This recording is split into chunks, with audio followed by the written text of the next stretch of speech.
I have two things we're going to talk about. And we've been talking about this, and I like it. And a few things came to mind for me yesterday, and a few things I read and looked into, and I'm going to read you part of it. But the two things are the seasons. It's really understanding the seasons. It's understanding how there is a time to plant, there's a time to harvest. There's a time that some of you guys are going to, all of us, myself included. This is why I really relate it to me more than anything. There's going to be a time for you to have good. There's going to be a time for you to have bad. Everybody goes through seasons. And let me even remind you, for some of you guys, I hope you understand a season is exactly what it is. It's a season. It means it's not going to be like that forever. Yeah, I hope you know that. For some of you, whatever it is, I don't know what your season is. Some of you, it's your season of not having, certain things. So I hope you know that it's only going to last for a little bit, whatever it is your heart desires or you think it is, that too shall pass. Amen. So that's the part of it. But what made me think about this yesterday, in a weird way, after the Warren Buffett thing and after the DraftKings thing that happened both after hours, and I started laughing because I was like, that's how it works. It reminded me of something. I was like, man, usually what I start to see, I've kind of picked up on it in a way. I don't know. It's like technical analysis with God. But in God, you can't ever predict him. It's not, I don't view it like that. But I try to listen. And that's what I'm going to talk to you guys about today. Kind of just paying attention to things which could help you understand I want you to kind of understand where you're at in your season. Yeah, and I got that feeling. I was like, there's some change going on. Usually I was like, it's coincidence. Some things happen, but it made me think about something because I was like, it's not like I made a ton of money on Abivai.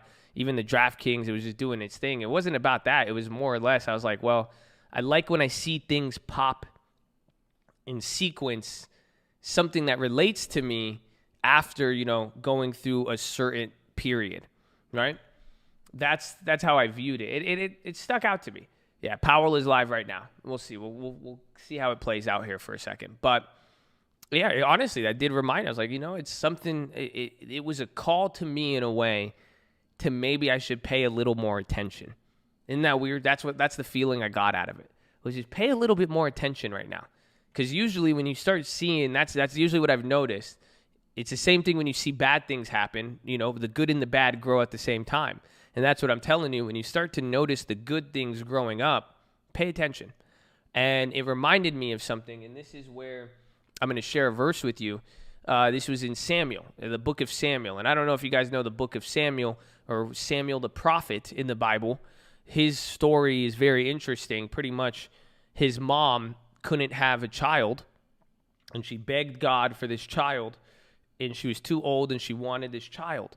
And she said, well, I'll do anything, and people would make fun of her and everything, and she was too old to have a kid. She was barren, and then God blessed her with a child, and she dedicated the son to God. She said, well, you gave me a child. They put him in the priest, with the priest since the day he was born, and he grew up in the temple learning about God. That's what all he did his whole life. That's what Samuel did. He became a very reliable prophet. He changed a lot of things. But since day one, he grew up in there. And even then, the difference was that Samuel was even better than the priest's sons at the time. So even at the time, the actual priest who taught Samuel, his actual sons, they literally, like, they were like sleeping with the women. They were eating the food for the sacrifices. They were really evil people.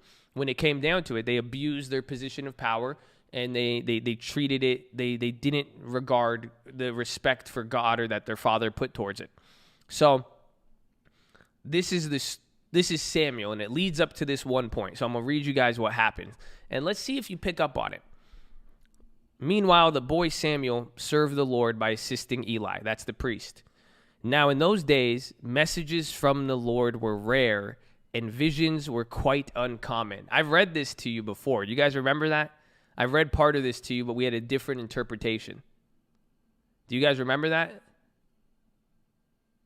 Does that sound familiar? Remember I told you this? Think about this. This is the Old Testament too. A time where there's a lot of weird shit, a lot of magic, right? And even then, the people were so far away. They were so worldly, honestly. They were so consumed with everything in the world that messages from the Lord were rare back then. On it, somebody already said it. It sounds like today, yes. If I told some of you guys, I have a message from God, you know how many people would say that's fucking insane? I already get called a religious kook without even any of that. So it's say that, that is a cultural representation of what was going on back then, so you could understand the scope of what it was. So visions were uncommon. One night, Eli, who was almost blind by now, had gone to bed. The lamp of God had not yet gone out, and Samuel was sleeping in the tabernacle near the ark of God.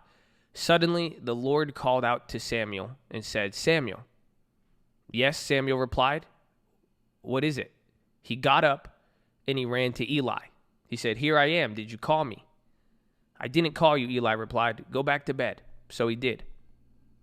Then the Lord called out again, "Samuel." Again, Samuel got up and went to Eli. "Here I am. Did you call me?" "I didn't call you, my son." Eli said, "Go back to bed." Samuel did not yet know the Lord because he had never had a message from the Lord before. So the Lord called a third time, and once more Samuel got up and went to Eli. "Here I am. Did you call me?" Then Eli realized it was the Lord who was calling the boy. So he said to Samuel, "Go and lie down again. If someone calls again, say, 'Speak, Lord, your servant is listening.'" So Samuel went back to bed. And the Lord came and called Samuel as before, "Samuel, Samuel." And Samuel replied, "Speak, your servant is listening." Then the Lord said to Samuel, "I'm about to do a shocking thing in Israel. I'm going to carry out all of my threats against Eli and his family from beginning to end. I've warned him that judgment is coming upon his family forever because his sons are blaspheming God and he hasn't disciplined them. So I have vowed that the sins of Eli and his sons will never be forgiven by sacrifice or offerings." Samuel speaks for the Lord. Samuel stayed in bed until morning, got up, opened the doors of the tabernacle as usual. He was afraid to tell Eli what the Lord had said to him. But Eli called out to him, "Samuel, son." "Here I am," Samuel replied. "What did the Lord say to you? Tell me everything, and may God strike you and even kill you if you hide anything from me." So he told Eli everything. He didn't hold back. "It is the Lord's will," Eli replied. "Let him do what he thinks is best." As Samuel grew up, the Lord was with him in everything, and Samuel proved to be reliable. All of Israel, from down this, that, the Lord continued, no. That's the story. So there's a few points I want to pull out to that. In the beginning, what goes on? Dude's sleeping. He hears his name. He runs to the priest. "Why'd you call me?" He said, "Go back to bed. I didn't say anything." He does it again. He said, "You called me." He said, "Go back to bed. I didn't say you."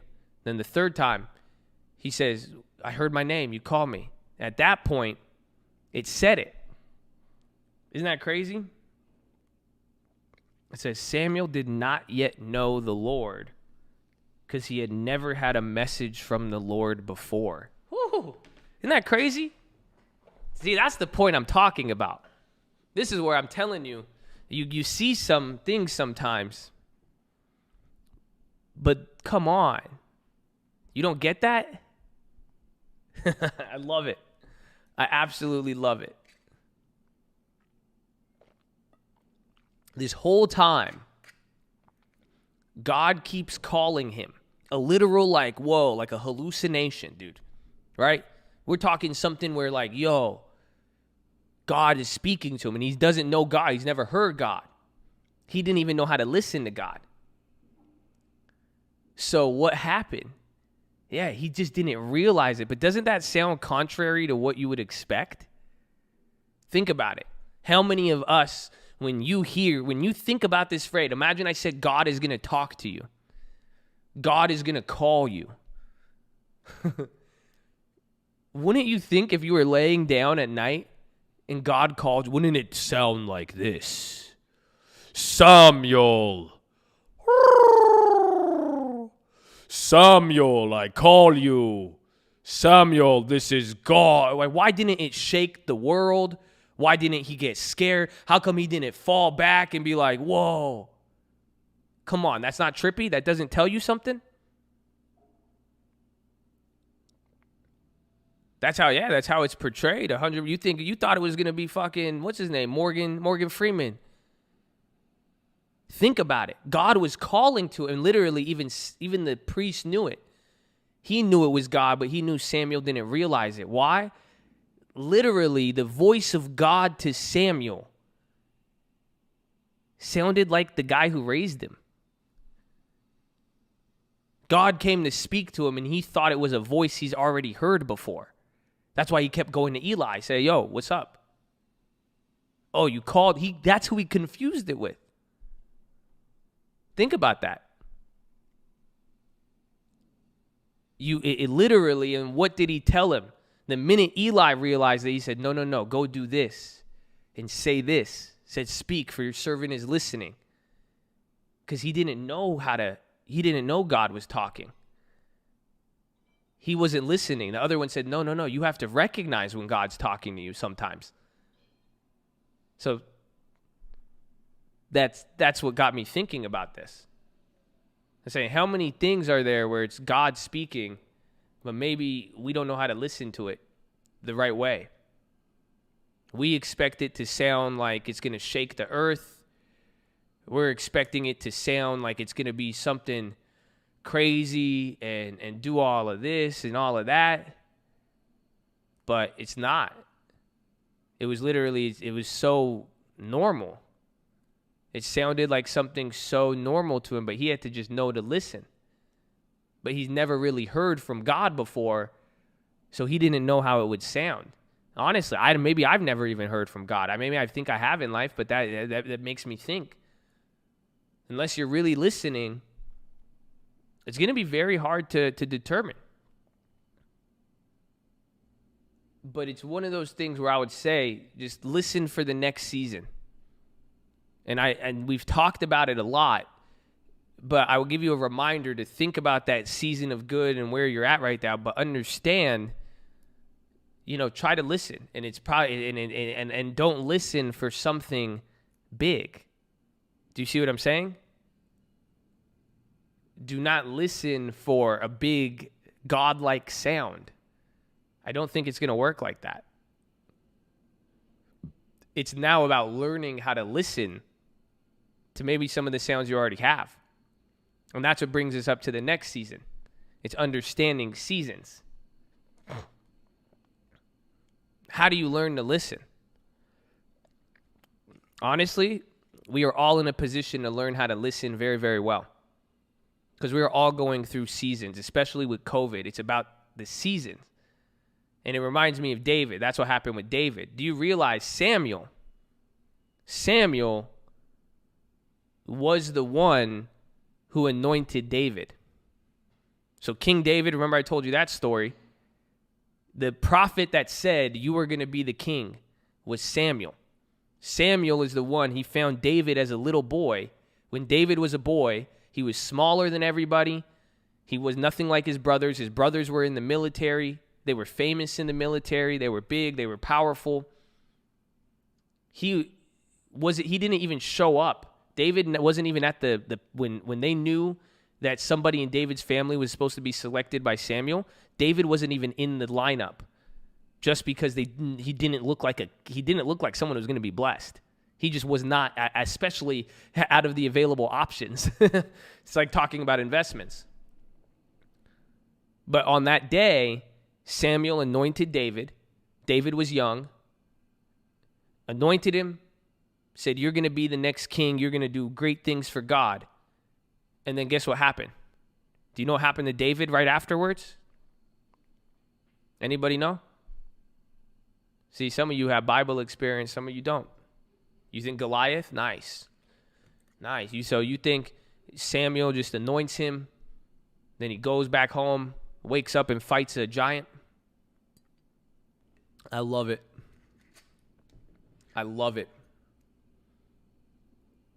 Yeah, he went back to his normal life. Imagine Samuel, this prophet of God, comes and anoints you and says, you're going to be great. You're going to do this. You're going to change the world. Then the next day, he has to go tending to sheep. Next years after year after year after year. Oh, that's the worst. We've talked about that. Imagine knowing something, knowing and having a promise of something, knowing you're going to be great, but every day you got to wake up in the same position. Oh, it's tough, dude. Trust me, I believe you. I know it's exactly what you're going through. Everybody experiences that. The wait for great. This guy just got blessed and anointed by a man of God. Everybody would say, wow. And then for the next few years, had to still work at the same thing and do the same shit that he was doing. Ooh. See, but that's the point. That was a season. That was a season for David. And it put David in a position to kind of prove himself in a way. God already had a plan. God already knew. But now, that season, think about what that season did. It literally stuck him alone. While his brothers were fighting, everybody was doing this, he was sitting alone in a field with sheep.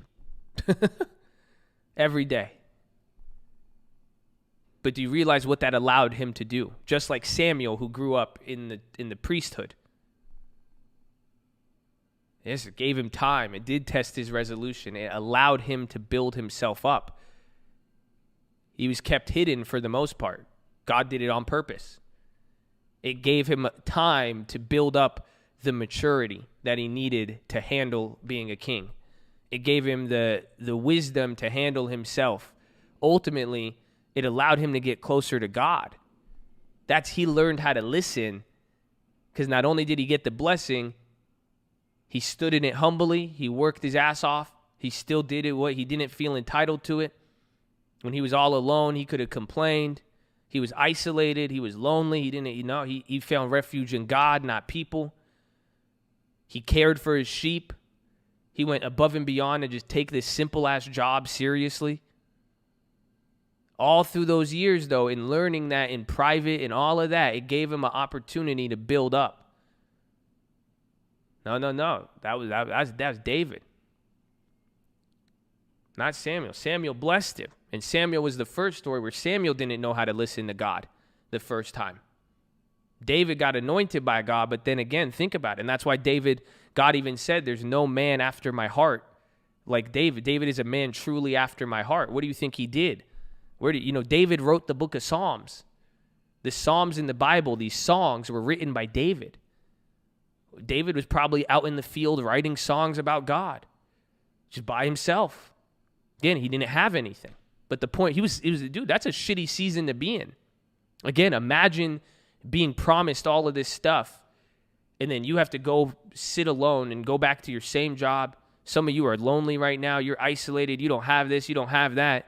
So the point is, this is your opportunity to get closer to God and build yourself up. And if you could handle this season, you are being saved for something way, way fucking bigger. I hope you understand that. I really do.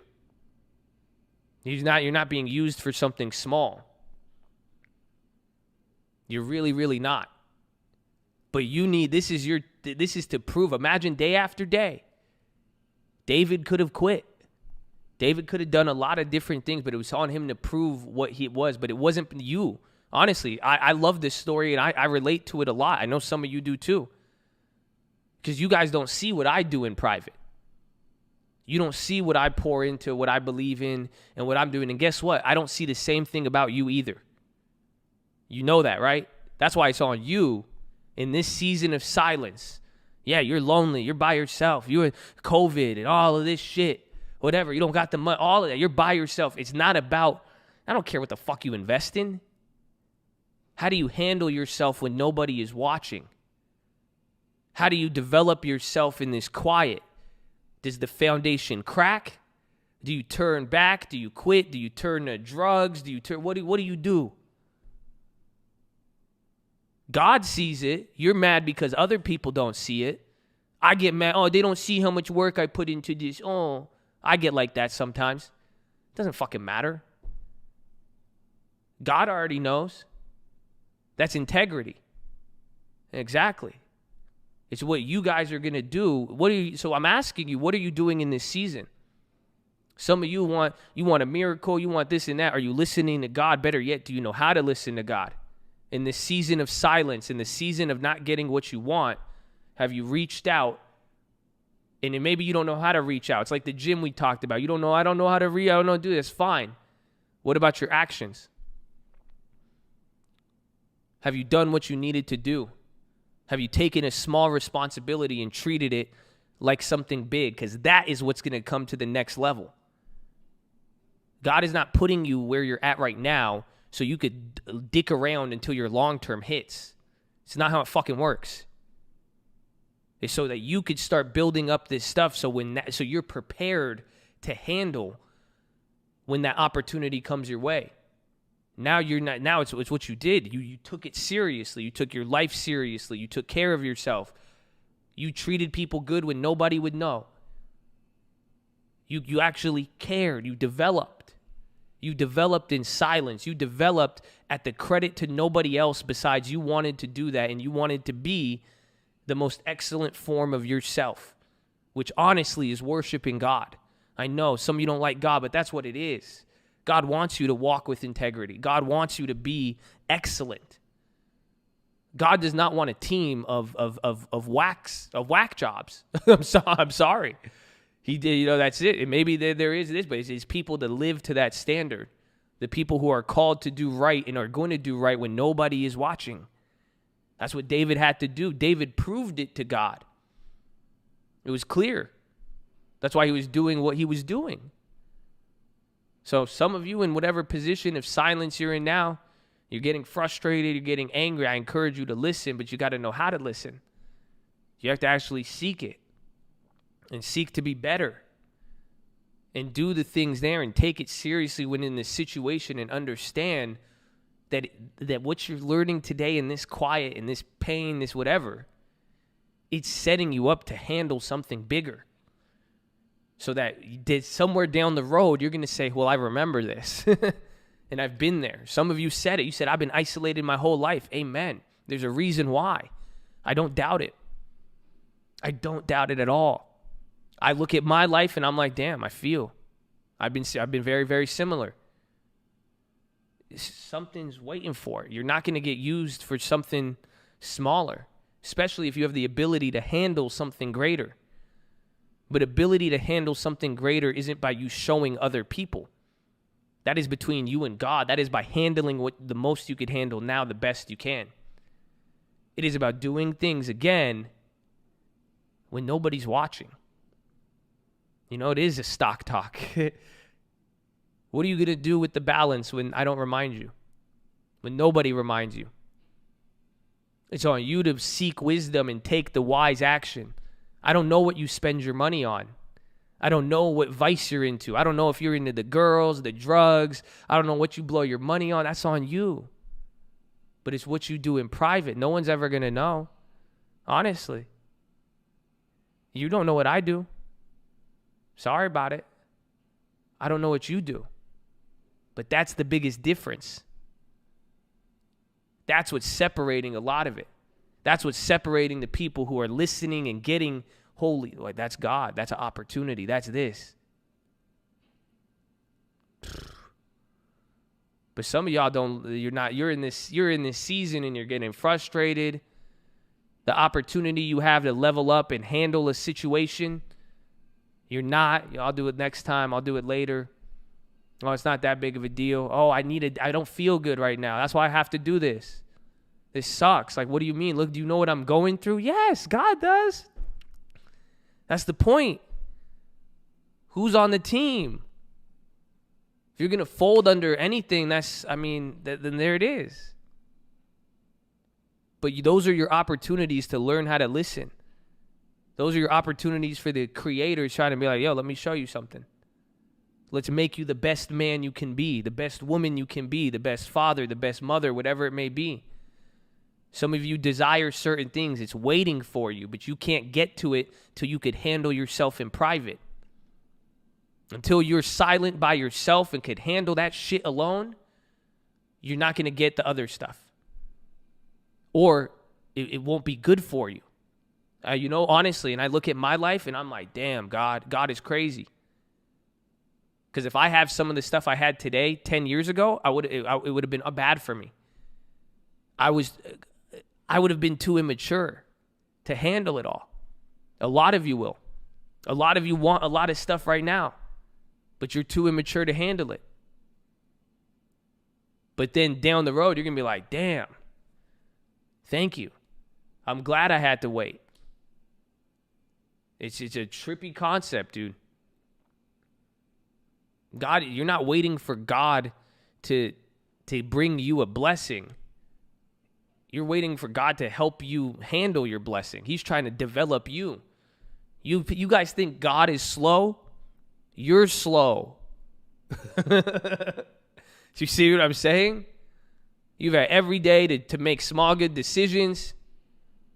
You had all of these times to make these little decisions and do all of this different stuff. And every time you're pushing it to tomorrow, every time there's an opportunity for push-ups, anytime there's an opportunity to show love to someone, that person treated me like this. Yabba dabba dooba, this. Every time you're pushing it on. Oh, I'm going to save my money. I could just gamble it. Every time. And God is slow? I think you're slow. Because those are your opportunities to develop and get to that level where you can say, look, I can handle this blessing. I can handle $1 million. Get the fuck out of here. You want to be a millionaire? Are you mature enough to handle $1 million? Come on. How do you handle yourself when you're alone? How do you handle yourself when no one gives you credit?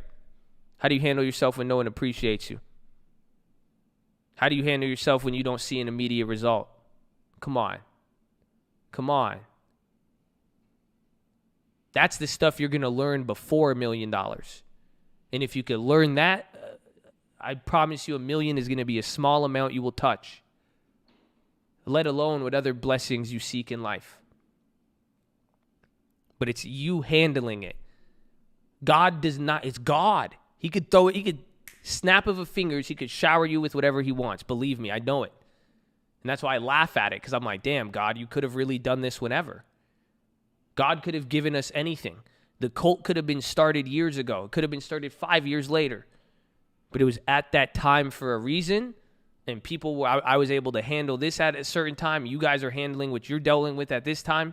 It's all for a reason. But at any moment, you're going to get it. But it's not like it's not like God can't provide it. It's just probably going to be dangerous for you at this level. So I hope you guys embrace this season of silence in whatever season you're in before the harvest. And I hope you embrace it and use this as an opportunity to draw close to the Creator. And if you don't like that phrase, seek excellency and become an excellent human being. And you could do that very simply by handling all these little things in your life to the best of your ability. And it's about somebody is watching when nobody is watching. And what you prove in those moments is going to tell you a lot about where you're going, if not guarantee where you're going. So I hope some of you have faith. And I hope some of you realize this is going to be the thing that gets you in tune. And maybe that little voice you thought was something else is going to be like Samuel. And you're going to be like, whoa, that was God. Whoa. But then God will look back at you and say, look, that's my son. Look at all of this. And then look at how he handled himself. He could have done, you could complain. You could quit. You could do all this. There's many people in many situations and many data points for you to logically disprove everything I'm saying. But did that stop you from pursuing being an excellent human being? Damn. So keep your data. Keep your facts. You are not going to stop me nor anybody in here who makes that decision to seek that level of excellency when nobody is watching. And we could do that. It doesn't matter why. I don't care if I should be sad. Oh, yeah, you've been alone for this. You got this. Oh, no one's like this. It's like, yeah, you're right. But it's not about that. It's about how I handle it. And that's showing me that I'm applying for a bigger position in life. I'm not here to be a waste man. See, if you respond to you're here to be at a higher position. This is your training. Some of you think you have been cursed. This is your training. You realize that? This is like the gym for some of you. Just like we work out our bodies, this is working out your mental and spirit. Oh, they don't feel me. So I promise you, it's not a curse, bro. This is literally your training. And how you handle this, it says a lot. But keep hope. Have no fear. Like, honestly, and understand that, because it's easy to handle these seasons when you start spotting them. And then when you start listening and when you start focusing on what you need to do, it's easy to understand it. That this isn't happening because something you didn't do anything wrong. You're getting set up for something big. So you got to be prepared for it. So there's nothing to be, you're not cursed. I promise you. You're not. You're being preserved. You're being saved for something that's going to be bigger than you, but now you need to use this darkness to establish those skills, okay? So that's it, man. The voice of God isn't going to sound like Morgan Freeman. Some people could grow up in the church their whole life and still not know what God sounds like. That's what happened to Samuel. But listen, I'll even tell you, let me give you one more part. Because this is what Samuel said. Remember when Eli said, he said, what did the Lord say to you? Tell me everything, and may God strike you and even kill you if you don't tell me anything. And so Samuel told him everything and then it held back. You know what Eli's response was? It is the Lord's will. Let him do what he thinks is best. This is in the Old Testament, ladies and gentlemen. This was written a long time ago. Do you know what that means? Amor fati. Literally. He says, it's the Lord's will. Let him do what he thinks is best. And some of you need to have that faith and understand amor fati, because that's what I'm saying. Your season that you're in right now is better than you think. It's not a curse. And even whatever it is, at the end of the day, if it's his will, let him do what he thinks is best. Take it as it comes. But we know. That's how God works. I hope you guys know that too. If you believe and have faith in it, it's better than anything. I don't care. Even if you're like, well, more fati, I don't think God's saving me for something. That's what you believe. You could say a more fati, but I know God has this for me. That's it. If you believe it like an idiot, you're going to get it. So that's what I'm saying. I say idiotic just because I know when people will call it for me, but that's how because it's just I don't care. It's faith. So I just hope you know your season isn't cursed. It's not. And you're in this silence for a reason, and it's setting you up for something. And I encourage you all to be the most excellent human you could be. And use these opportunities that have brought you pain and use them as an opportunity to get better. And use these as your opportunity to say, wow, this is where I could prove myself. Prove it to yourself. Prove it to God. But for you, say, I could handle it. I know I'm here to handle a lot. You know how I know? Watch. Look at what I did with everything. Now, it doesn't have to be, look what I did with the big stuff. No. What did you do with the small stuff? You guys get that? What did you do when nobody talked to you? What did you do when you didn't get the attention you didn't want? What did you do when you didn't get something happening your way?